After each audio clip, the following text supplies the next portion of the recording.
میں ڈاکٹر صفت الزہرا زیدی آج آپ کے سامنے دبستان لکھنؤ کے مشہور اور معروف شاعر استاد خواجہ حیدر علی آتش کے بارے میں بتانا چاہتی ہوں۔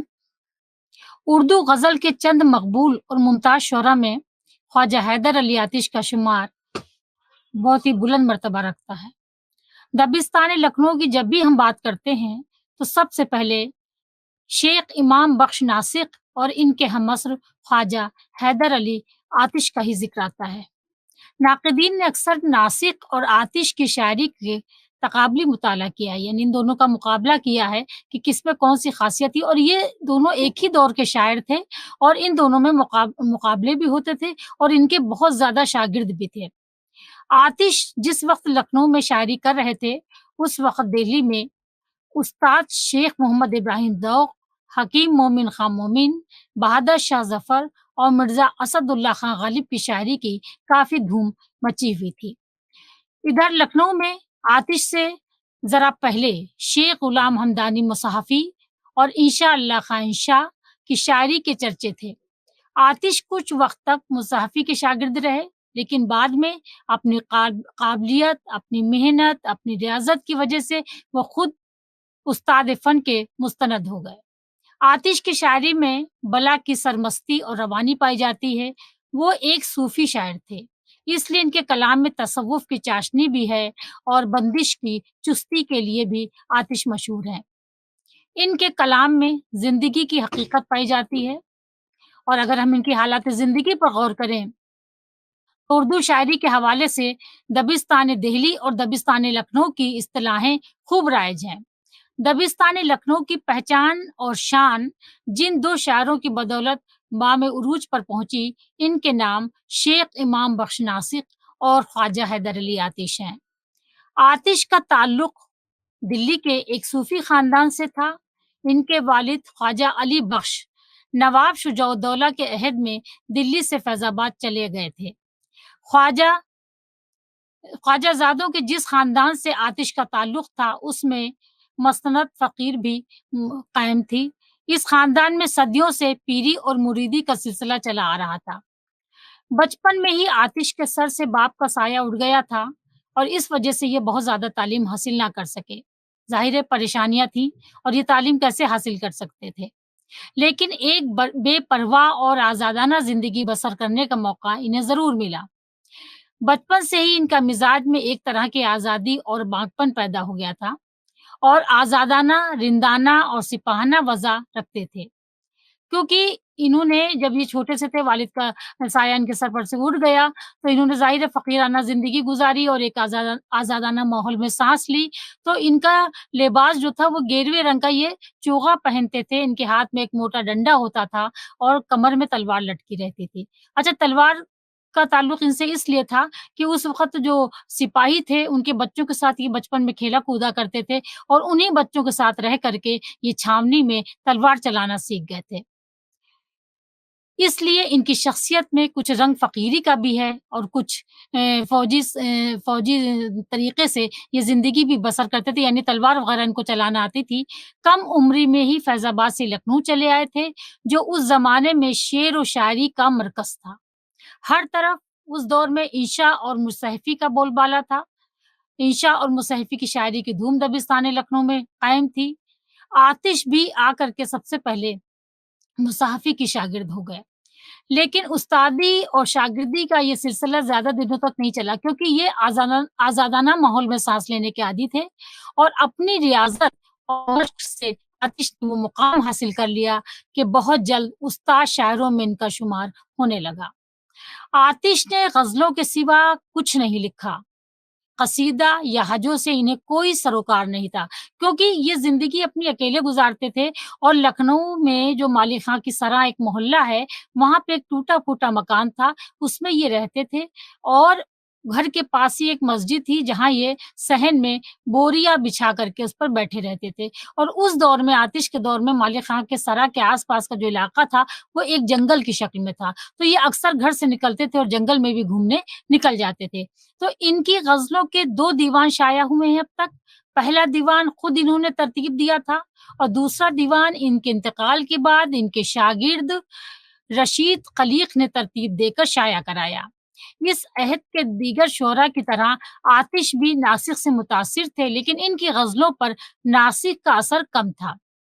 नाक़िदीन ने आतिशी गज़ल को मुसाफ़ी व मीर की गज़ल की तौसीक़ करार दिया है, लेकिन इनकी गज़लों में इख़लाक़ी मज़ामीन भी हैं, ज़िंदगी के हक़ाइक़ पर तबसरा भी मिलता है और तसव्वुफ़ की भरपूर चाशनी भी है।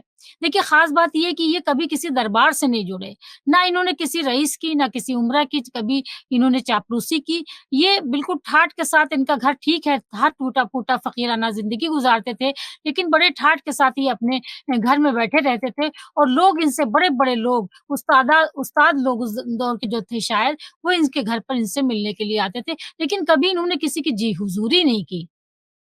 इसीलिए आतिश की शायरी वो गुल और बुलबुल वाली शायरी नहीं है, जिसके लिए लखनऊ ख़्वाह-मख़्वाह बदनाम किया जाता है। आतिश के कलाम में इश्क़िया शायरी के आला नमूने मिलते हैं। जैसे मसलन इनका एक शेर है, आए भी लोग, बैठे भी, उठ भी खड़े हुए, मैं जा ही ढूँढता तेरी महफ़िल में रह गया। आतिश के कलाम में एक सरमस्ती की कैफ़ियत पाई जाती है, एक रवानी है जो अपने साथ बहाए लिए जाती है इनको। इनका एक मशहूर शेर है, मगर उसको फ़रेब नरगिस मस्ताना आता है, उलटती हैं सफ़े गर्दिश में जब पैमाना आता है। तो ये शायर आतिश का बहुत ही मशहूर शेर है। और अगर आप इनके और अशार पे गौर करिए, तो आतिश के कलाम में जो फ़लसफ़ा है, वो हयात इंसानी का फ़लसफ़ा है। यानी ज़िंदगी की हकीकत क्या है? ज़िंदगी का मकसद क्या है? इंसान को ये कीमती बेशबहा ज़िंदगी क्यों दी गई है और उसको ज़िंदगी को कैसे गुज़ारना चाहिए? ये सब बातें इनकी शायरी में नज़र आती हैं। ज़िंदगी और मौत के फ़लसफ़े को आतिश एक बेबस इंसान की शक्ल में नहीं देखते, जबकि मौत को वो महबूबियत अता करते हैं। उनका कहना है कि मौत माँगूँ तो रहे आरज़ुए ख्वाब मुझे, डूबने जाऊँ तो दरिया मिले पायाब मुझे। अब यहाँ पर हम आतिश की फ़न शायरी पर गौर-व-फ़िक्र करते हैं कि जहाँ तक फ़नकारी का ताल्लुक है, तो आतिश की मुरस्सा साज़ी ज़माने भर में मशहूर है। हालाँकि नासिक के असर से या नासिक की बराबरी करने के लिए आतिश ने संगलाख ज़मीनों में भी ग़ज़लें कही हैं, लेकिन अपनी खुदादाद तख्लीक़ी क़ुव्वतों की मदद से संगलाख ज़मीनों को भी पानी करके रख दिया। यानी उन मुश्किल अल्फ़ाज़ों की जगह इन्होंने सादा और आम फ़हम ज़बान इस्तेमाल की है, जिससे आम क़ारी इसको बआसानी समझ सके। वो ये कहने में हक़ बा जानिब हैं कि आतिश ज़मीन शेर हो हर चंद संग लाख, लग़ज़िश से आशना नहीं अहले सुख़न के पाँव। इस हकीकत से भी इनकार नहीं किया जा सकता कि फ़न शेर में तशबीह और इस्तिआरा से शेर के हुस्न में इज़ाफ़ा होता है, लेकिन जब यही शायरी का असल मकसद करार पाए, तो अशार तासीर से दूर जा पड़ते हैं। आतिश ने इसके लिए ज़रूर कहा है कि बंदिश अल्फाज़ जलने से निगूँ के कम नहीं, शायरी भी काम है आतिश मुरस्सा साज़ का। यानी अल्फाज़ों को आप नगीनों के तरीके से अशार में जड़ेंगे, तभी शायरी की खूबसूरती में इज़ाफ़ा होगा। लेकिन आतिश की शायरी में सिर्फ़ मुरस्सा साज़ी नहीं है, इसमें फ़िक्र की बुलंदी भी है, जज़्बात की गर्माहट भी है, इश्क की कारफ़रमाई भी है, तसव्वुफ़ के मराहिल भी हैं। आतिश ने निशात गम से अपनी शेरी कायनात को सजाया है। जिस शदीद और दाखिलियत और गम-अंगेज़ी को सिर्फ़ मीर तक़ी मीर जैसा शायर बरस सका है, किसी हद तक आतिश ने भी निभाया है। तजुर्बात ज़िंदगी की रंगारंगी और मौज़ूआत के तनों में वो गालिब के हम-मर्तबा ना सही, लेकिन मीर और गालिब के बाद खालिस गज़लिया शायरी के हवाले से सबसे अहम नाम ख्वाजा हैदर अली आतिश का है। अगर हम ये गौर करें कि अगर हम मीर की ज़िंदगी पर गौर करें, उसके बाद गालिब की ज़िंदगी पर गौर करें और उसके बाद आतिश की ज़िंदगी पर गौर करें, तो बहुत सी चीज़ें इन दोनों तीनों की ज़िंदगी में मिलती-जुलती है। जैसे मीर हो, चाहे गालिब हो, चाहे आतिश हो, बचपन से बाप का साया सर पर से उठ गया। ज़ाहिर है बाप का साया सर पर से उठा है और तो रोज़गार की भी फ़िक्र हुई, कमसिनी का टाइम था, तीनों जब छोटी उम्र में थे तब इनके वालिद का साया सर से उठा। परेशानियों ने इनको चारों तरफ से घेर घेर लिया, तो ज़ाहिर है इन परेशानियों ने इनको बहुत से एक ज़िंदगी में तजुर्बात सिखा दिए और इन तजुर्बात को इन्होंने अपनी शायरी में के साथी में ढाला है। तो तकरीबन काफ़ी हद तक मीर की और गालिब की और आतिश की शायरी में ज़िंदगी के तजुर्बात हकीकत के करीब नज़र आते हैं। और जहाँ तक फ़लसफ़ा और तसव्वुफ़ की शायरी में पेश करने का सवाल है तो ख्वाजा मीर दर्द और ख्वाजा हैदर अली आतिश का नाम सर-ए-फ़हरिस्त है। क्योंकि ख्वाजा मीर दर्द की भी ज़िंदगी तसव्वुफ़ में गुज़री और उन्होंने उनकी शायरी में तसव्वुफ़ का रंग नज़र आता है और ख्वाजा हैदर अली आतिश ने भी सूफ़ियाना शायरी की है। और जहाँ तक फ़लसफ़े तसव्वुफ़ को शायरी में पेश करने का सवाल है, तो ख्वाजा हैदर अली आतिश का वो ख्वाजा मीर दर्द का ख्वाजा हैदर अली आतिश पर काफ़ी असर पड़ा है। इसके अलावा हज़रत आसी गाज़ीपुरी और असगर गोंडवी का सूफ़ियाना कलाम भी उर्दू शायरी का अज़ीम सरमाया रहा है। दरअसल तसव्वुफ़ को आम तौर पर वही शोरा बरस सके हैं जो खुद भी सूफ़ी थे। ज़ाहिर है जब खुद सूफ़ी हैं तो तसव्वुफ़ के मकसद को भी समझ सकते हैं। तसव्वुफ़ के इसरार रुमूज़ से पूरी आगाही के बगैर रूहानी कैफ़ियत को बयान करने वाली शायरी मुमकिन नहीं होती है। और तसव्वुफ़ के इसरार और रुमूज़ से आगाही ही मुसलसल रियाज़त और नफ्स कशी से हासिल होती है। फिर इंसान के बातिन में तहारत, पाकीज़गी और सोज़-ओ-गुदास पैदा होता है। ख्वाजा हैदर अली आतिश भी इन तमाम मराहिल से गुज़रने के बाद ही आतिश बन सके।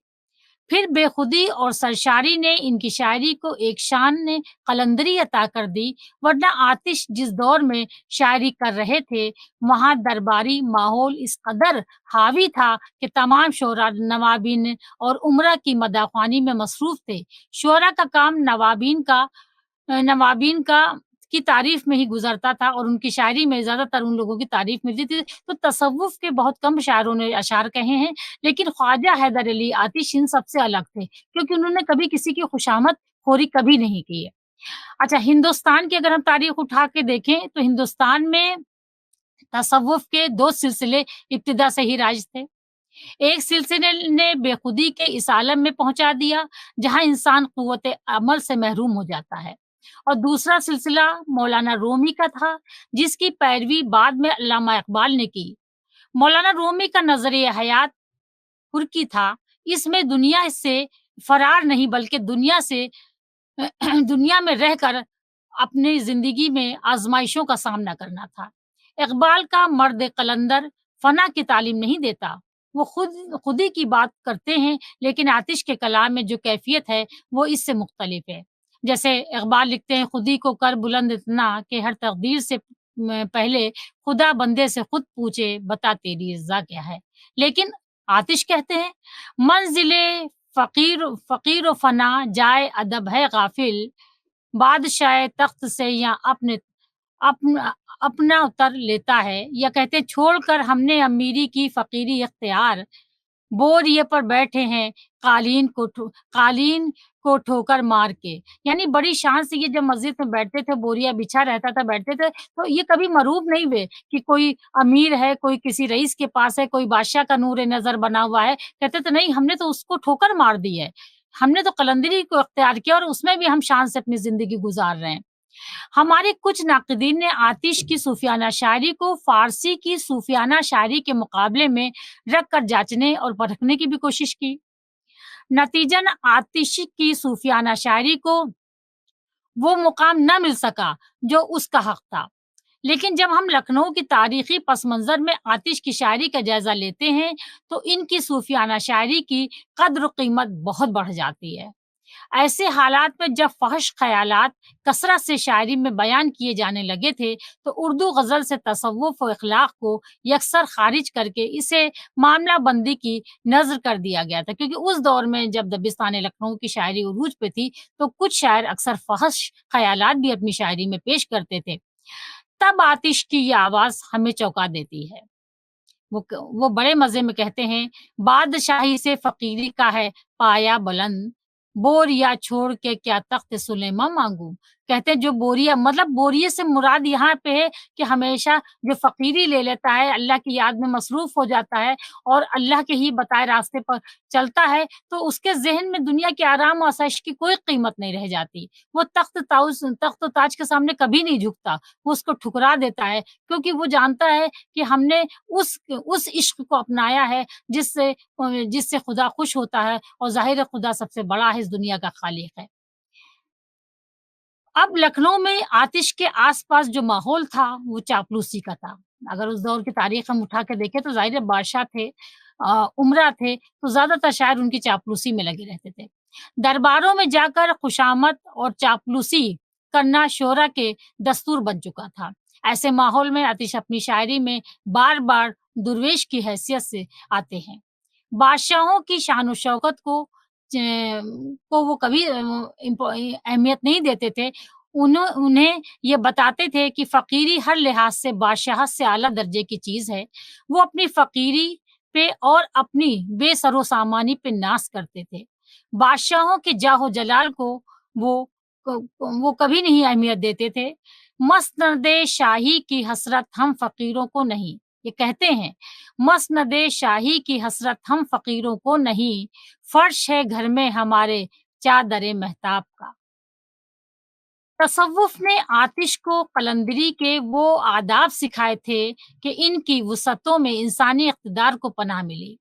ان کے یہاں مذہب اور مذہبیت کو محدود تصور نہیں ملتا۔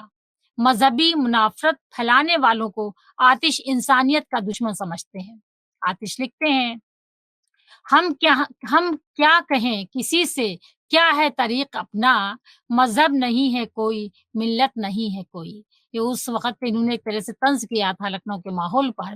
دراصل آتش نے فقیری اور درویشی اس لیے نہیں اختیار کی تھی کہ وہ دنیا سے فرار حاصل کرنا چاہتے تھے۔ اس میں ان کی فطری آزادی اور سرکشی کو دخل تھا۔ ان کی فقیری اور درویشی اور تصوف دراصل نظام کے خلاف ایک نعرہ انقلاب ہے۔ انہوں نے اپنی مرضی سے بوریا نشینی اختیار کی، جہاں شاہوں کے در پہ سر جھکانے سے نجات ملتی ہے۔ تصوف کے مراحل میں دنیا کی بے ثباتی کا ذکر بھی اہم عنصر ہے۔ صوفیانہ مزاج کے حامل تمام شعراء کے یہاں دنیا کی بے ثباتی کا ذکر مختلف شکلوں میں ملتا ہے۔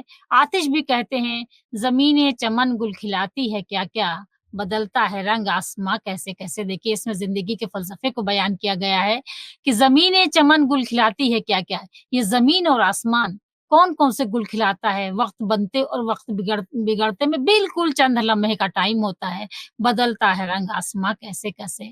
نہ گورے سکندر نہ ہے قبر داراں، مٹے نامیوں کے نشاں کیسے کیسے۔ اس شعر میں صنعت تلمی استعمال کی ہے کہ سکندر جیسا بہادر شخص جس نے پوری دنیا کو فتح کرنے کا ارادہ کیا تھا، اور ظاہر سے بات ہے آج وہ اس دنیا میں نہیں ہے اور اس کے قبر پر کوئی فاتحہ پڑھنے والا بھی نہیں ہے۔ تو یہ ہے دنیا۔ آتش کا پیغام بہت واضح ہے، دنیا میں جس کے پاس دولت ہے، سامان عشق ہے، عشرت ہے، وہ اس دنیا پہ غرور نہ کریں۔ سامان عیش نہیں، انہیں بھی پریشان اور مایوس ہونے کی ضرورت نہیں ہے، کیونکہ یہ سب کچھ عارضی ہے۔ چونکہ زندگی عارضی ہے اور موت برحق ہے، اس لیے موت کا خیال ان پر افسردگی طاری نہیں کرتا۔ راہ تصوف میں موت اگلی منزل ہے۔ آتش بھی اس منزل کے استقبال کو تیار نظر آتے ہیں۔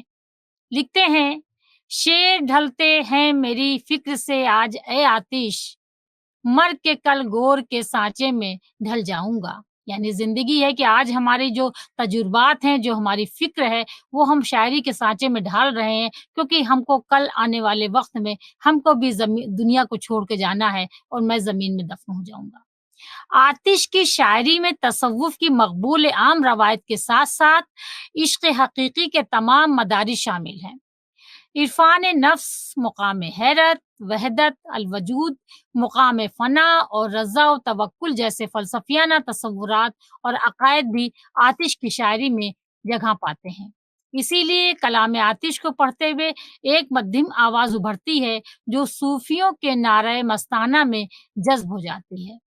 वो लिखते हैं, सूफियों को वज्द में लाता है नगमा सास का, शुबा हो जाता है पर्दे से तेरी आवाज का। अब आतिश की अगर हम शायरी पर गौर करें तो इनकी कुछ गज़लें कोर्स में हैं आपके, तो जिसमें इनकी सबसे मशहूर गज़ल है, ये आरज़ू थी तुझे गुल के रूबरू करते, हम और बुलबुल बेताब गुफ्तगू करते। इस पूरी ही गज़ल को अगर हम गौर से पढ़ेंगे तो इसमें ज़िंदगी के तजुर्बात हैं, मौत की हकीकत बयान की गई है, ज़िंदगी के फ़लसफ़े पर रोशनी डाली गई है और जहाँ तक ज़बान का सवाल है, ज़बान बहुत ही सादा और आम फ़हम नज़र आती है। अब इस गज़ल का मतला है, ये आरज़ू थी तुझे गुल के रूबरू करते, हम और बुलबुल बेताब गुफ्तगू करते। अब देखिए चमन में गुल और बुलबुल, यानी गुल खिला है तो बुलबुल भी वहाँ पे मौजूद है और ये एक-दूसरे से प्यार करते हैं। यानी चमन में गुल और बुलबुल एक आशिक और माशूक की तरह रहते हैं। रवायत यही है कि गुल और बुलबुल एक-दूसरे पर फ़रेबता हैं। गुल को आशिक आशिक और बुलबुल को महबूब की तरह जाना जाता है। इसी रवायत का फ़ायदा उठाते हुए शायर कहता है कि इसकी ख़्वाहिश है कि वो अपने महबूब को गुल के रूबरू ला करके खड़ा कर दे। यानी जहाँ पे खूबसूरत फूल खिला है और बुलबुल उस पर आशिक़ है, तो मेरा ये दिल चाहता है, शायर कहता है कि मैं अपने महबूब को गुल के रूबरू ला करके खड़ा कर दूँ और फिर बुलबुल से बेताब होके गुफ्तगू करूँ कि आखिर किसका महबूब सबसे ज़्यादा खूबसूरत है। यानी महबूब गुल की तरह खूबसूरत है, जब महबूब और गुल रूबरू यानी एक-दूसरे के सामने होंगे, तो ये देखना भी दिलचस्प होगा कि कौन ज़्यादा खूबसूरत मालूम होता है और दूसरी तरफ गुल के रूबरू महबूब को देखकर बुलबुल को एक तड़प होगी। ऐसे में आशिक और बुलबुल दोनों की गुफ्तगू का लुत्फ़ ही निराला नज़र आएगा। इस गज़ल का दूसरा शेर है, पयाम बर न मयस्सर हुआ तो खूब हुआ, ज़बान ज़बाने गैर से क्या शर आरज़ू करते। देखिए, इश्क के मरहले में आशिक और माशूक के दरमियान एक कासिद पयाम बर या नामा बर भी होता है।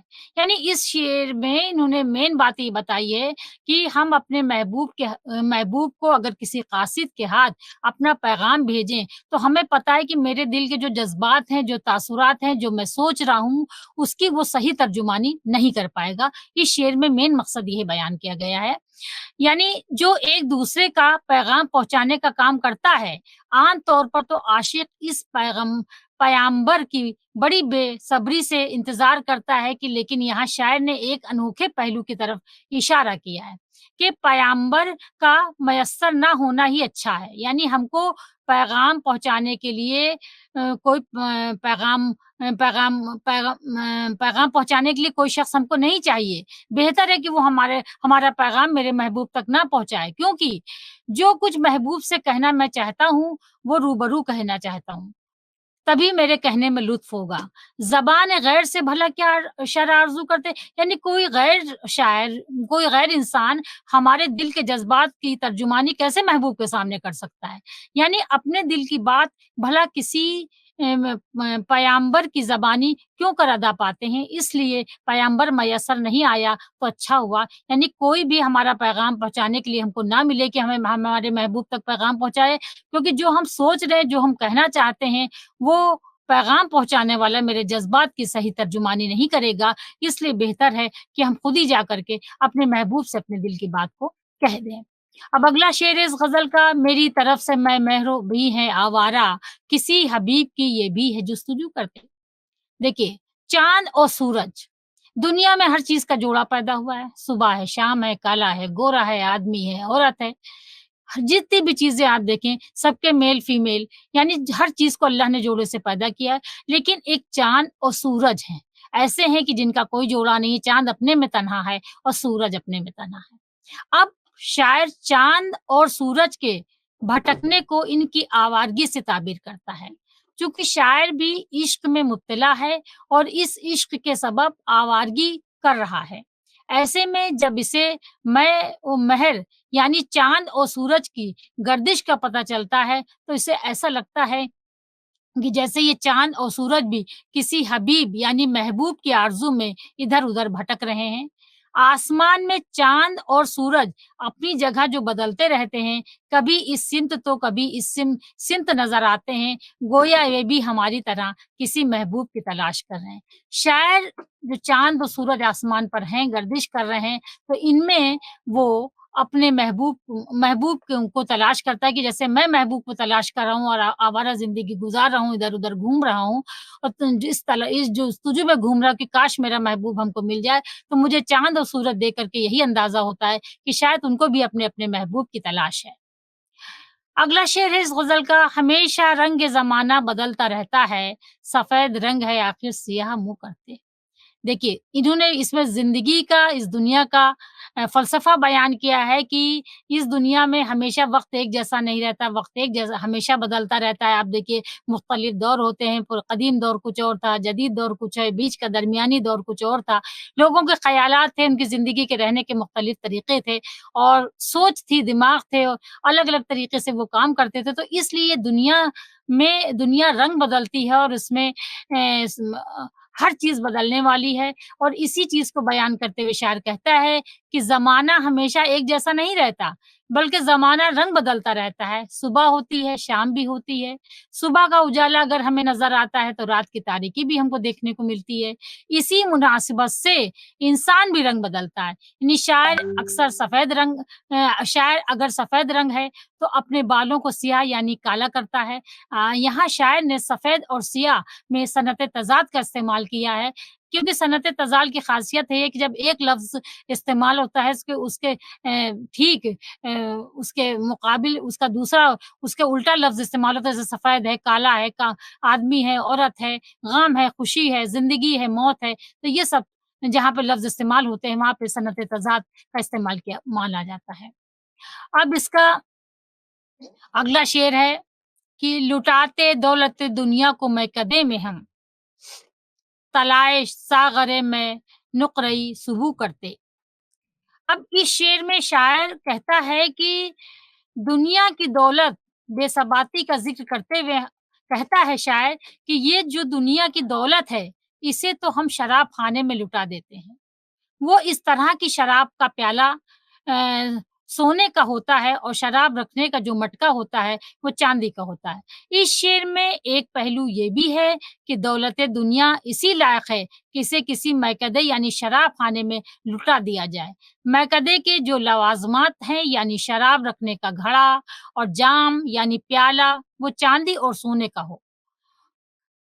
अगला शेर है इस ग़ज़ल का कि हमेशा मैंने गरेबाँ को चाक-चाक किया, तमाम उम्र रफ़ूगर रहे रफ़ू करते।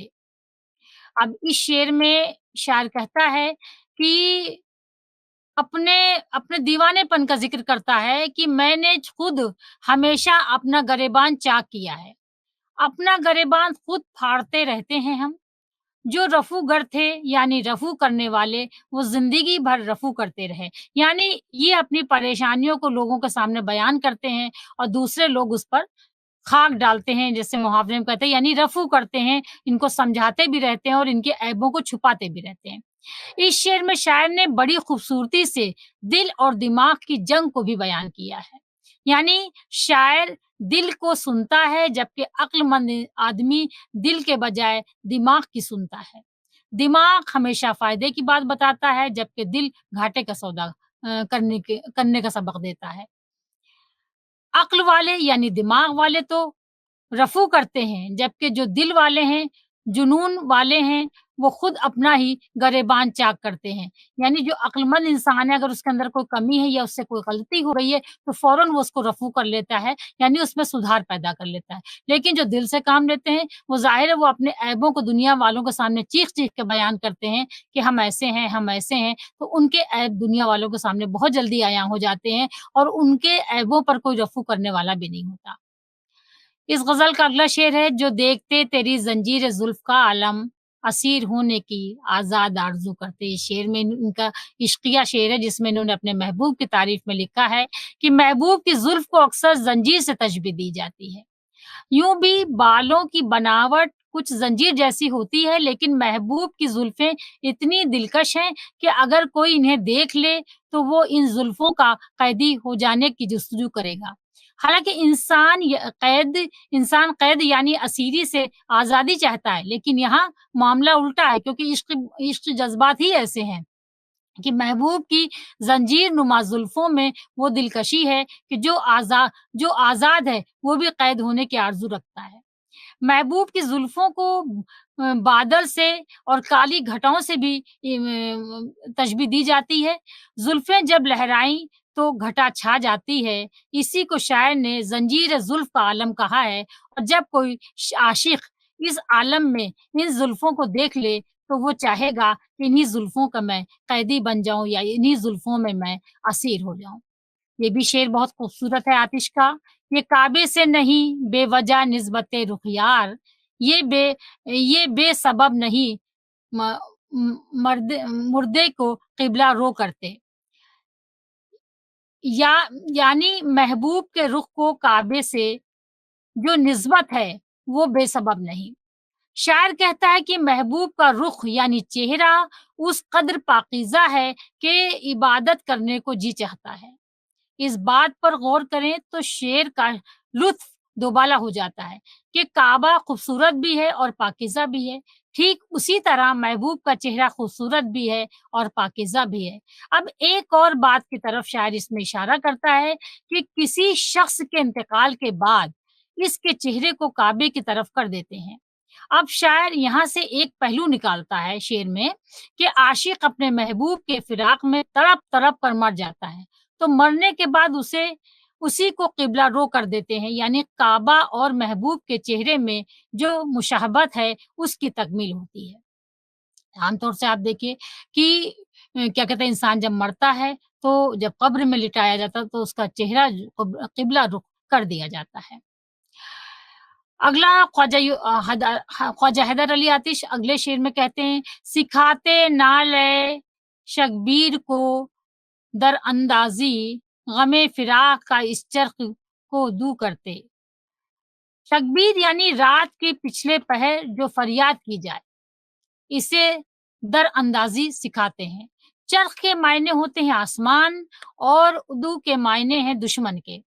اب شعر پر غور کریے تو اندازہ ہوگا کہ شاعر یعنی عاشق اپنے محبوب کی یاد میں رات کو جاگ جاگ کر گزار دیتا ہے۔ رات کا پچھلا پہر ہے اور عاشق اب بھی جاگ رہا ہے اور فریاد کر رہا ہے کہ آہیں بھر رہا ہے۔ اب وہ جس فراق کے غم میں مبتلا ہے، اس غم میں آسمان کو بھی شامل کر لیتا ہے، یعنی اب آسمان کو بھی اپنا دشمن بنا لیتا ہے، کیونکہ اتنی لمبی رات اس کے کاٹے نہیں کٹتی ہے۔ اب وہ سوچتا ہے کسی صورت سے دن ہو یا اندھیرا چھٹے اور میں لوگوں کے درمیان بیٹھوں تو شاید میرا دل بہل جائے۔ وہ جانے جان نہیں آتا تو موت ہی آتی، دل و جگر کو کہاں تک بھلا لہو کرتے۔ اب ظاہر ہے اب ان کو تھوڑا غصہ آ گیا ہے اور یہ کہہ رہے ہیں کہ اگر ہمارا محبوب ہم سے ملنے نہیں آئے گا، ہم کو اس بات کا یقین آ جاتا ہے، تو بہتر ہے موت مجھے آ جائے۔ بہت ہی آسان اور خوبصورت یہ شعر ہے۔ شاعر اپنے محبوب کو جان جاں کہتا ہے، یعنی جان سے بھی پیارا۔ اب محبوب کے نہ آنے سے وہ اپنا دل و جگر سب لہو کر لیتا ہے۔ محبوب اگر نہیں آتا تو پھر موت ہی آ جاتی، کیونکہ اس کی یاد میں کب تک کوئی دل اور جگر کو لہو کرتا رہے گا۔ سیدھا سا مطلب اس کا یہ ہے کہ محبوب اگر اپنے عاشق کے پاس نہ آئے تو پھر عاشق کی موت یقینی ہے۔ وہ محبوب کے بغیر زندہ نہیں رہ سکتا، کیونکہ محبوب پاس نہ ہو تو وہ اس کی یاد میں اپنا دل لہو کرتا رہتا ہے، اور یہ بات تو سب جانتے ہیں کہ بہت دیر تک دل لہو کریں تو موت آ جاتی ہے۔ اگلا شعر ہے، نہ پوچھ عالم برگشتہ تا یہ آتش برستی آگ جو بارہ کی آرزو کرتے۔ اب یہاں پہ آتش تھوڑا-سا مایوس ہو گئے ہیں کہ ہماری زبان میں لگتا ہے طاقت ہی نہیں ہے کیونکہ اللہ ہماری دعا نہیں سنتا، کیونکہ اب تو یہ حالت ہے کہ اگر ہم پانی کی خواہش کریں گے تو آسمان سے آگ برسنے لگے گی۔ تھوڑا-سا مایوسانہ انداز میں یہ کہتے ہیں، لکھتے ہیں کہ اور یہ غزل کا مقطع بھی ہے، پوری غزل کا یہ مقطع بھی ہے اور لکھتے ہیں کہ اس شعر میں شاعر نے اپنا تخلص آتش استعمال کیا ہے۔ بر برگشتہ کے معنی ہوتے ہیں بھرا ہوا یا منہرک، اور تالے قسمت یا نصیب کو کہتے ہیں۔ تو شاعر اپنی خراب قسمت کا رونا رو رہا ہے، یعنی اس کی قسمت اس قدر خراب ہے کہ مت پوچھو۔ وہ اگر بارش کی آرزو کرتا ہے تو آسمان سے آگ برسنے لگتی ہے۔ اس موضوع کو کئی شاعروں نے الگ الگ ڈھنگ سے بیان کیا ہے، یعنی جب انسان کی قسمت خراب ہو تو بنتا ہوا کام بھی بگڑ جاتا ہے۔ اگر بارش کی دعا کرو تو آگ برسنے لگتی ہے، کچھ اچھے کی دعا کریں تو کچھ برا ہی ہوتا ہے، اور یہ سب گشتہ تعالی یعنی قسمت کے خراب ہونے کا سبب ہے۔ یعنی جب آپ قسمت خراب ہوتی ہے انسان کی تو وہ لاکھ دعا کرے، اس کی دعا اب یہ تو نہیں کہہ سکتے قبول نہیں ہوتی ہے، اللہ سنتا ہے، لیکن وقت ہر چیز کا مقرر ہوتا ہے کہ جب اللہ چاہتا ہے تبھی اس وقت پہ وہ اپنے بندے کی دعا کو سنتا ہے۔ اب ان کی ایک دوسری غزل ہے جس کا مطلع ہے، یہ بہت ہی مشہور ان کی غزل ہے، بہت بہترین غزل ہے کہ دہن پر ہے ان کے گماں کیسے کیسے، کلام آتے ہیں درمیاں کیسے کیسے۔ اب اس شعر میں شاعر کہتا ہے کہ شاعر اپنے محبوب سے شکایت کرتا ہے کہ اس کے منہ پہ کیسے کیسے گمان یعنی خیال آتے رہتے ہیں، اسی لیے جو محبوب اپنے عاشق سے بات کرتا ہے یعنی کلام کرتا ہے تو اس کے درمیان کیسی کیسی باتیں آتی رہتی ہیں۔ اگر محبوب کے چہرے پر یہ شک اور وہم نہ ظاہر کرتے تو عاشق یہ اندازہ نہیں کر پاتا کہ آخر ان دونوں کے درمیان جو گفتگو ہو رہی ہے اس میں یہ عجیب عجیب جملے اور عجیب عجیب باتیں کہاں سے آ رہی ہیں۔ اسی غزل کا یہ اگلا شعر بہت ہی مشہور و معروف شعر ہے یہ آتش کا کہ زمینیں چمن گل کھلاتی ہے کیا کیا، بدلتا ہے رنگ آسماں کیسے کیسے۔ دیکھیے اس شعر میں انہوں نے پوری زندگی کا نچوڑ پیش کر دیا ہے، زندگی کے فلسفے کا نچوڑ پیش کر دیا ہے۔ اس شعر یہ ان کا بہت ہی مشہور شعر ہے اور اس میں انہوں نے کہا ہے کہ دنیا کی بے ثباتی اور تغیر زمانے کا شکوہ ہے، یعنی دنیا بے ثبات ہے یعنی فنا ہو جانے والی ہے، اور تغیر زمانہ یعنی زمانے میں ہمیشہ بدلاؤ آتے رہیں گے۔ اس شعر میں یعنی شاعر بتا رہا ہے کہ اس دنیا میں ہمیں جو کچھ بھی نظر آ رہا ہے سب بدل جانے والا ہے، کچھ بھی پائیدار نہیں ہے، کچھ بھی ہمیشہ قائم رہنے والا نہیں ہے۔ گل کھلانا محاورہ ہے، یعنی یہ جو زمین ہے یہ ایک چمن کے مانند ہے، لیکن یہ کیا کیا گل کھلائے گی، یہ آسماں رنگ بدلتا ہے۔ دیکھیے کبھی باغ میں خزاں آتی ہے، کبھی بہار آتی ہے، ٹھیک ہے، کبھی باڑھ آ جاتی ہے، خوبصورت باغ بالکل تباہ و برباد ہو جاتا ہے۔ تو کہتا ہے یہ آسمان پتہ نہیں کیسے کیسے رنگ بدلتا ہے، اور اس بدلاؤ کا اثر ہماری زمین پر پڑتا ہے، یہاں کے حالات پر پڑتا ہے، یہاں کی چیزوں پر پڑتا ہے۔ اگلا شعر ہے تمہارے شہیدوں میں داخل ہوئے ہیں گل و لالو ارغواں کیسے کیسے۔ اس غزل میں شاعر کہتا ہے اپنے محبوب سے مخاطب ہے اور کہتا ہے کہ میں تنہا ہی تمہاری یاد میں شہید ہونے والا نہیں ہوں، بلکہ کیسے کیسے گل و لالا وارغواں بھی تمہارے شہیدوں میں داخل ہے، یعنی اے میرے محبوب ہم تمہارے عشق میں اکیلے تباہ و برباد ہونے والے نہیں ہیں۔ دنیا کی تاریخ اگر اٹھا کے دیکھو کہ عشق ایک ایسا جذبہ ہے کہ پتہ نہیں کتنے لوگوں نے اپنی زندگی کو برباد کیا اور وہ اس خاک میں مل گئے۔ ارغواں بھی ایک لال رنگ کا پھول ہوتا ہے، گل اور لالا بھی پھول ہے۔ پھول میں تازگی، خوشبو اور نزاکت ہوتی ہے، پھول معصوم ہوتے ہیں، اس لیے یہاں عاشق اپنے آپ کو پھولوں کے ساتھ رکھ کر بات کرتا ہے، بلکہ اور بھی کئی میری طرح تمہارے لیے شہید ہو چکے ہیں۔ اس شعر میں ایک پہلو یہ بھی ہے کہ محبوب بے وفا ہے، اس کی یاد میں صرف ایک نہیں بلکہ کئی لوگوں نے جان گنوائی ہے۔ فانی اگر غلام حمدان وہ فانی کا اگر ذکر کریں تو فانی کی بھی شاعری میں اس طرح کے خیالات برابر سے ملتے ہیں کہ زندگی کے نشیب و فراز ہے، ज़िंदगी फ़ानी है और महबूब में सिवा मिट जाने के अलावा उनको कुछ नहीं हासिल हुआ है। इस तरह के ख़यालात फ़ानी ने भी अपनी शायरी में पेश किए हैं। अगला शेर है, बहार आई है नशा में झूमते हैं, मरियाने पीर मुग़ां कैसे-कैसे। यानी उर्दू शायरी में ख़िज़ा और बहार का ज़िक्र बार-बार होता है। आप जिस भी शायर का ज़िक्र करिए तो ख़िज़ा पे और बहार का उन्होंने बराबर से अशार इसमें लिखे हैं। बहार आती है तो चेहरा खिल जाते हैं, हर जानिब मस्ती का आलम होता है। ऐसे ही एक मौसम बहार का ज़िक्र करते हुए शायर कहता है कि बहार आई है तो पीर मुग़ां के मुरीद कैसे-कैसे झूम रहे हैं। क्योंकि किसी मामूली शायर का नहीं बल्कि आतिश का शेर है, इसलिए बाज़ाहिर इस मामूली शेर में भी कई पहलू निकलते हैं। लफ्ज़ पीर मुग़ां के 2 मायने हैं। एक शराब बेचने वाले को पीर मुग़ां कहते हैं, यानी बहार का मौसम है और शराब बेचने वाले के मुरीद कैसे-कैसे झूम रहे हैं, यानी अपनी खुशी का इज़हार कर रहे हैं। दूसरा पहलू ये है कि कैसे-कैसे मुरीद झूम रहे हैं। लफ्ज़ पीर मुग़ां का एक मतलब आतिश पुरसुतून का पेशवा भी होता है।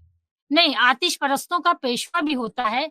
बहार के मौसम में आतिश परस्तों के पेशवा और उनके कैसे-कैसे मुरीदीन झूम रहे हैं। अगला शेर है, तपे हिज्र की का काहिशों ने किए हैं, जुदा पोस्त से इस्तग़फ़ा कैसे-कैसे।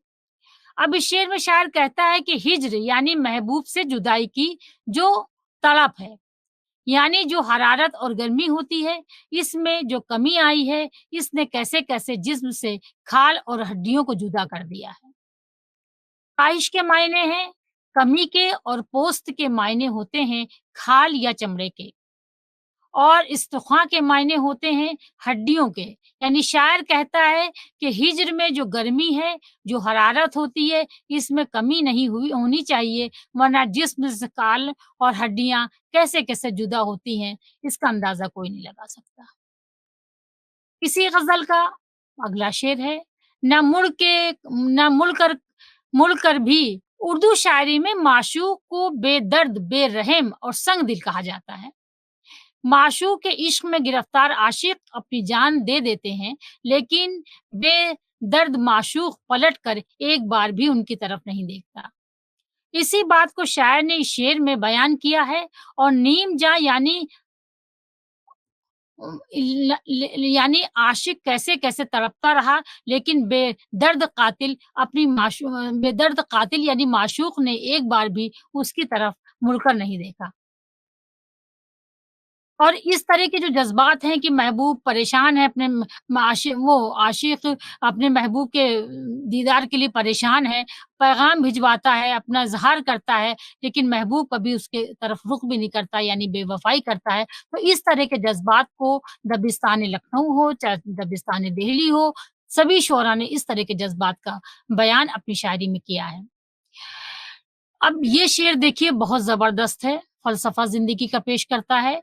ना गोरे सिकंदर ना है कब्र-ए-दाराँ, मिटे नामियों के निशान कैसे-कैसे। अभी हमने इससे पहले भी शेर के बारे में बताया था कि इस शेर आतिश का ये बहुत ही मशहूर शेर है और इस शेर में दुनिया की बेसबादी का ज़िक्र किया गया है। सिकंदर और दारा नाम की नाम नाम द की ना सिकंदर और दारा ये 2 ऐसी शख्सियत हैं कि जिनका तारीख़ में ज़िक्र किया गया है। शायर कहता है कि इस दुनिया से कैसे-कैसे नामी-गिरामी, कैसे-कैसे मशहूर लोगों का नामो-निशान तक मिट गया है। मिसाल के तौर पर सिकंदर और दारा का ज़िक्र करते हुए कहते हैं कि सिकंदर कहाँ दफ़न है, इसका गोर कहाँ है, किसी को नहीं मालूम। जबकि सिकंदर फ़ातही आलम था, यानी पूरी दुनिया को उसने फ़तेह किया था, लेकिन आज उसकी कब्र का पता नहीं है। इसी तरह दारा की कब्र का भी कुछ सही पता नहीं चला है। यानी ये दुनिया एक अजीब चीज़ है कि यहाँ पर एक लोग यहाँ पैदा हुए, उन्होंने अपना नाम पैदा किया, शोहरत हासिल की, बड़े-बड़े काम किए, लेकिन देखिए ये दुनिया है कि जब वो इस दुनिया से चले जाते हैं, तो आज उनका कोई नाम-लेवा नहीं है। बहारे गुलस्ताँ की है आमद-आमद, खुशी फिरते हैं باغ कैसे कैसे, देखिए ये तो शेर बहुत ही सादा और आम फहम ज़बान में है कि बाग में बहार आने वाली है, और ज़ाहिर है बागमा यानी माली जो बाग की देख-रेख करता है वो बहुत खुश हो गया कि अब हमारा बाग फिर सब्ज़ व शादाब हो जाएगा। बहुत सादा शेर है ये। शायर कहता है कि बाग में बहार की आमद-आमद है और इस खुशी में बागबान खुशियाँ मना रहे हैं। खुशी खुशी फिर ना मतलब यानी वो खुशियाँ इसलिए बागबान मना रहे हैं कि जो उजड़ा हुआ बाग था उनको देख-देख के दुःख होता था, और अब बहार आई है तो बाग में फिर फूल खिलेंगे, फिर कोयलें बोलेंगी और मुख्तलिफ किस्म के फूलों की खुशबू से बाग महक उठेगा। ज़ाहिर-सी बात ये है कि ये दुनिया एक गुलिस्ताँ है। अब यहाँ पे इन्होंने दुनिया से को पेश किया है कि दुनिया एक गुलिस्ताँ के मानिंद है और इसमें रहने वाले बागबान हैं। गोया जब गुलिस्ताँ में बहार आएगी तो बागबान खुश होंगे। तवज्जो ने तेरी हमारे मसीहा, तवाना किए नातवा कैसे-कैसे। अब देखिए शेर में शायर कहता है कि शायरी में महबूब को अगर ज़ालिम और बेदर्द कहा गया है, तो इसी महबूब को मसीहा यानी ज़िंदा करने वाला भी कहा गया है। यानी महबूब अगर मोहब्बत और अल्तफ़ात की नज़र से देख ले, तो मुर्दा आशिक भी जी उठता है। शायर अपने मसीहा यानी अपने महबूब को मुख़ातिब करते हुए कहता है कि ऐ मेरे मसीहा, तेरी तवज्जो से कैसे-कैसे नातवा यानी कमज़ोर को तवाना यानी अच्छा, तंदुरुस्त बना देता है। यानी शायर का कहना है कि अगर महबूब कोई आशिक अपने महबूब के इश्क में बिल्कुल मुर्दा हो जाता है, अपनी ज़िंदगी से बेज़ार हो जाता है, खाना-पीना छोड़ देता है, उसके ऊपर दीवानगी की कैफ़ियत तारी हो जाती है या जुनून की हद तक पहुँच जाता है और उसको कुछ समझ में नहीं आता, वो दीवानावार इस दुनिया में फिरता है, अपने फ़राइज़ की अदायगी से मुँह मोड़ लेता है, अपनी ज़िंदगी के मकसद से मुँह मोड़ लेता है, उसके होश-हवास ठिकाने नहीं रहते, बिल्कुल दीवाना फ़ितरत हो जाता है। तो लेकिन उसको भी एक उम्मीद रहती है कि अगर महबूब एक बार हमको अपना दीदार दे देगा, तो वो मेरे लिए एक मसीहे के मानिंद हो जाएगा और हमारी ज़िंदगी फिर हमको ज़िंदगी मिल जाएगी और फिर हम खुश-व-खुर्रम रहने लगेंगे और हमें किसी तरह का कोई परेशानी नहीं होगी। देखिए, इस शेर में शायर ने एक उम्मीद की किरण जगाई है कि ऐसा नहीं है कि अगर तबाही आई है, तो तबाही के बाद किसी चीज़ का कोई हल नहीं है। अगर तबाही है, तो उसका हल है। हल ये है कि अगर हम अपने इश्क में तबाह हुए, तो महबूब का एक दीदार ही हमारे लिए दवा हो जाएगा और उसका दीदार मेरे लिए एक मसीहा बन कर के सामने आ जाएगा और हमें ज़िंदगी फिर से मिल जाएगी। अब आतिश ने इसी ग़ज़ल का दूसरा शेर है, गमो गुस्सा और रंजो अंदोह हुरमा हमारे भी हैं मेहरबाँ कैसे-कैसे। अब इसमें शायर कहता है कि कोई अच्छी चीज़ तो इसकी किस्मत में आई ही नहीं। महबूब से इसे जो कुछ मिला है वो है गम, गुस्सा, रंज, तकल्लुफ़, बदनसीबी और मायूसी। यानी यही सब हमारे मेहरबाँ हैं। इश्क में अक्सर यही सब सौगात मिलती हैं, महबूब की बेवफ़ाई के यही सब तोहफ़े हैं। इसमें एक तंज़ का पहलू है कि देखिए इश्क में क्या-क्या चीज़ें मुझ पर मेहरबान हैं। यानी एक तरह से इन्होंने अगर इस शेर में देखिए तो तंज़ भी इन्होंने किया है कि हमने जो इश्क किया है, तो हमको देखिए तकल्लुफ़, बदनसीबी और मायूसी मिली है। इसके अलावा हमको कुछ नहीं मिला, वक़्त हमारा बर्बाद हुआ, ज़िंदगी बर्बाद हुआ। एक तरह से ये दुनिया वालों को सबक भी दे रहे हैं। अपना हाल बयान करके दुनिया वालों को सबक दे रहे हैं कि देखो, इश्क के रास्ते में कदम रखना तो बहुत सोच समझ के रखना, क्योंकि इसमें इस तरह की बर्बादियों के अलावा कुछ मिलने वाला नहीं है और इंसान की ज़िंदगी बिल्कुल बर्बाद हो जाती है। तो तंज़िया पहलू भी है, लोगों को सबक भी इसमें दिया है और इश्क में क्या-क्या होता है, जुनून के मर्तबे हैं, जुनून के मर्तबे तक पहुँच जाता है इंसान, तो जो-जो बर्बादियाँ, जो-जो परेशानियाँ, नाकामियाँ उसको मिलती हैं आशिक को, तो वो एक तरह से दुनिया वालों को सबक देता है कि मेरी ज़िंदगी देख कर के सबक लो और इस तरह के ख़यालात गालिब के भी यहाँ नज़र आते हैं, मीर के यहाँ भी नज़र आते हैं और मोमिन के यहाँ तो थोड़े से कम नज़र आते हैं। اور قدیم دور کی شاعری دیکھا جائے تو جدید دور کی شاعری دیکھا جائے تو سبھی کے یہاں اس طرح کے خیالات نظر آتے ہیں۔ یہ بات الگ ہے کیونکہ کس کی زندگی کیسی گزری۔ اگر کسی شاعر کی زندگی پوری پریشانیوں کی آماجگاہ بن چکی ہے تو ظاہر ہے اس طرح کے جذبات اس کے کیا بہت زیادہ نظر آئیں گے، اور کسی کی زندگی ایسی ہے کہ اس نے آرام و آسائش میں گزاری ہے، والدین کا سایہ ان کے سر پہ رہا ہے، ان کو کسی طرح کی کوئی پریشانی نہیں ہوئی ہے، تو انہوں نے کیا کیا ہے کہ کسی طرح کا کوئی ان کو پریشانی نہیں ہوئی ہے تو وہ کافی خوش و خرم رہے ہیں، اور ان کو آگے کسی طرح کی کوئی دقت نہیں پیش آئی ہے، تو ان کی شاعری میں اس طرح کے خیالات آتے رہتے ہیں۔ اب اس شعر میں شاعر جو ہے خدا کی نعمتوں کے بارے میں ذکر کرتا ہے کہ ہم خدا کا شکر جتنا ادا کریں اتنا کم ہے، کیونکہ اللہ نے وہ نعمتیں ہمیں عنایت کی ہیں، جن میں ہم زندگی گزارتے ہیں، نعمتیں دی ہیں، اچھے اچھے کھانے کھاتے ہیں، پیڑ ہیں، پہاڑ ہیں، خوشبو ہے، اناج ہے، مونگے ہیں، موتی ہے، سونا ہے، چاندی ہے، دریا ہے، خوبصورت پھول ہیں، پہاڑ ہیں، تو یہ سب نعمتیں اللہ نے ہم کو دی ہیں۔ اور دیکھیے اللہ نے جب یہ نعمتیں دی ہیں تو ہم جتنا ان کا شکر ادا کریں کم ہے، کیونکہ اگر یہ نعمتیں نہ ہوتی تو ہماری زندگی اتنی خوشگوار نہیں ہوتی۔ اور دیکھیے یہ مشہور شعر ہے، ہر سنگ میں شرار ہے تیرے ظہور کا، موسیٰ نہیں جو سیر کرے کوہ طور کا۔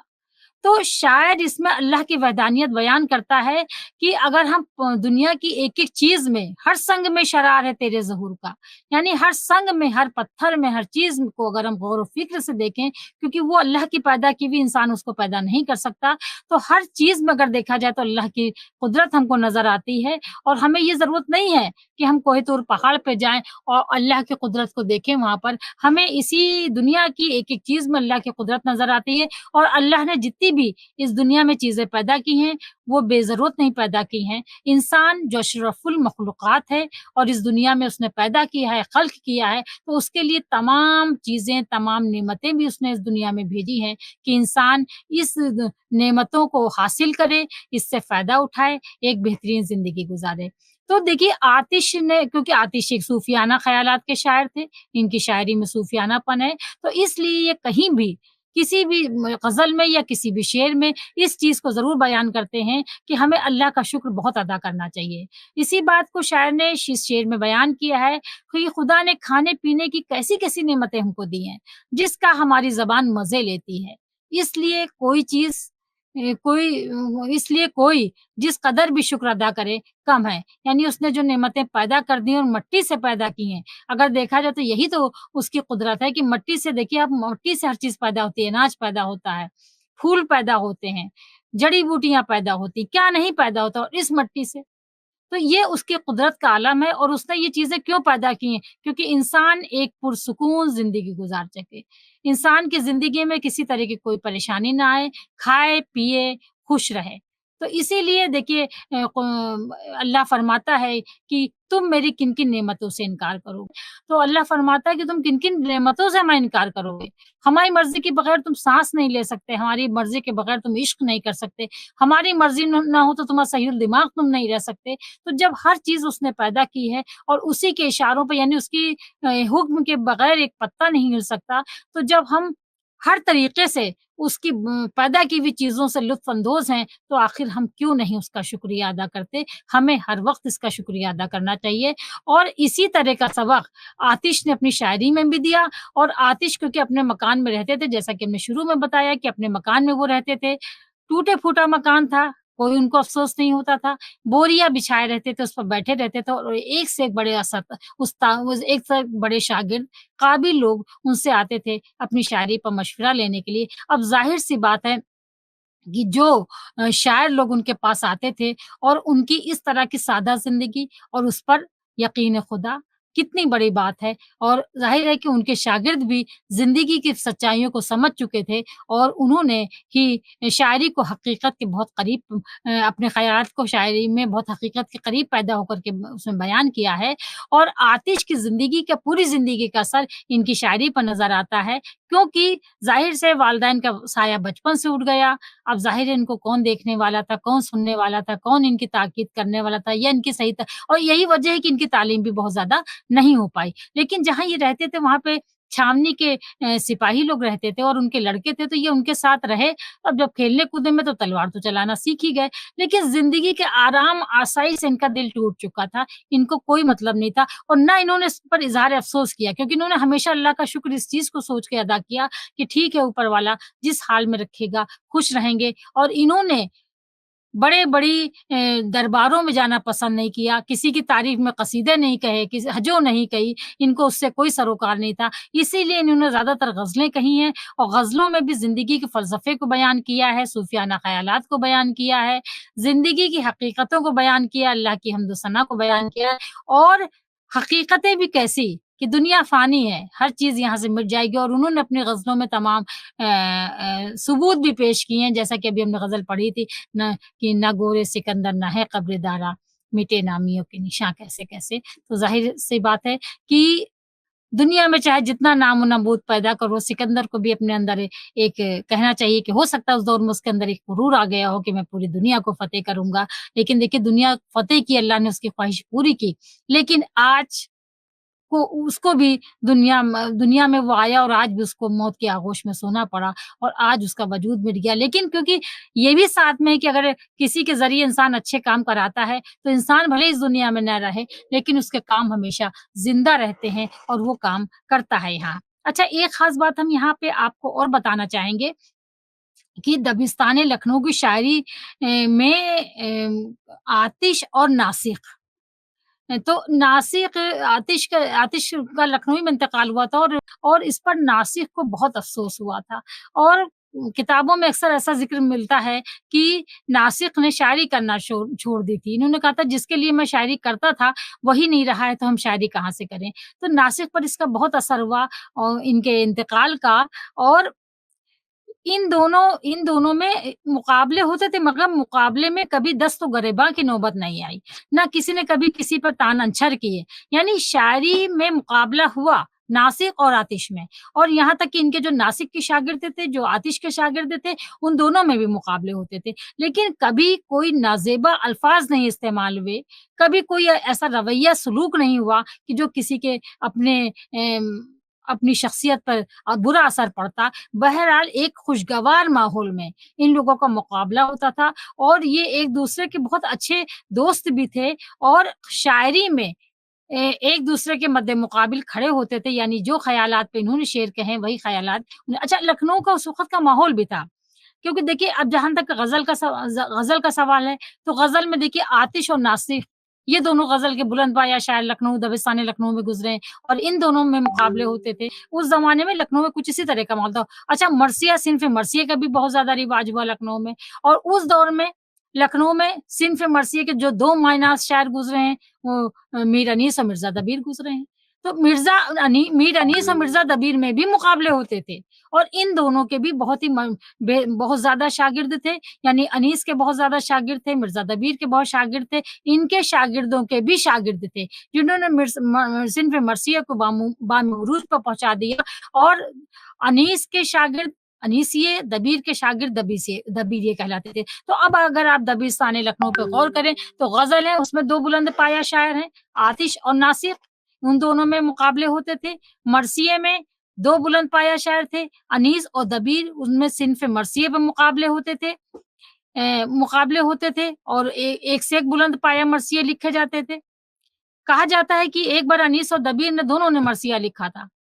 तो अनीस ने जो मरसिया लिखा, उसमें बगैर नुक्ते के अल्फ़ाज़ इस्तेमाल किए और दबीर ने जो मरसिया लिखा, उसमें सिर्फ़ नुक्ते वाले अल्फ़ाज़ इस्तेमाल किए। तो बताइए कितनी बड़ी मेहनत और कितनी बड़ी अक्ल की बात है कि इसका तो कोई मुआवज़ा ही नहीं किसी किसी से किया जा सकता है। और जहाँ तक अगर हम सिन्फ़ मसनवी पर गौर करें, तो देखिए मसनवी में भी 2 दो बेहतरीन शायर मीर हसन, दयाशंकर नसीम। लेकिन एक चीज़ है कि मीर हसन और दयाशंकर नसीम एक वक़्त के नहीं थे। मीर अनीस का टाइम पीरियड थोड़ा पुराना था और मीर हसन की जब मसनवी आई है सहरुल बयान, तो उन्हीं के मुकाबले में उनकी मसनवी को देखा और दयाशंकर नसीम उनसे काफ़ी छोटे थे। और उस मसनवी को देख कर के इनके अंदर ये ख्वाहिश पैदा हुई कि हम भी इससे बेहतरीन मसनवी लिखेंगे।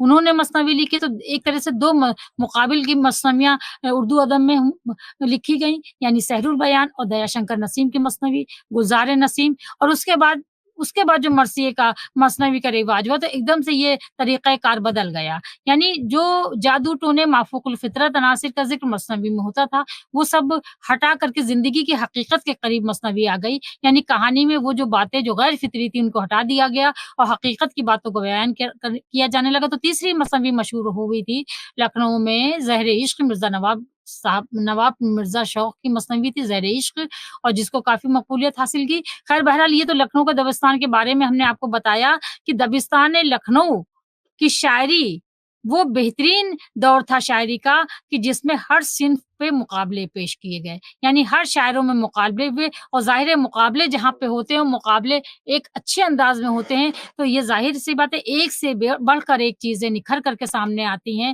اور یہ چیزیں جب نکھر کر کے سامنے آتی ہیں لوگ اس کو دیکھتے ہیں تو یہ ہمارے ادب کا بھی بیش قیمتی سرمایہ ہوتی ہیں۔ آج اگر یہ چیزیں نکھر کے نہ آئی ہوتی تو ہم ان کو کیسے پڑھتے، اس کے معلومات کیسے فراہم کرتے، ان کے خیالات کے بارے میں کیسے جانتے؟ تو یہ سب چیزیں نکھر کے سامنے آئیں اور دبستان لکھنؤ نے اردو شاعری کو بہت زیادہ فروغ دیا۔ ہر صنف سخن پر دبستان لکھنؤ میں طبع آزمائی کی گئی، اور خاص کر غزل کا جہاں تک تعلق ہے اس میں ناسخ اور آتش کا بہت بلند مقام رہا ہے۔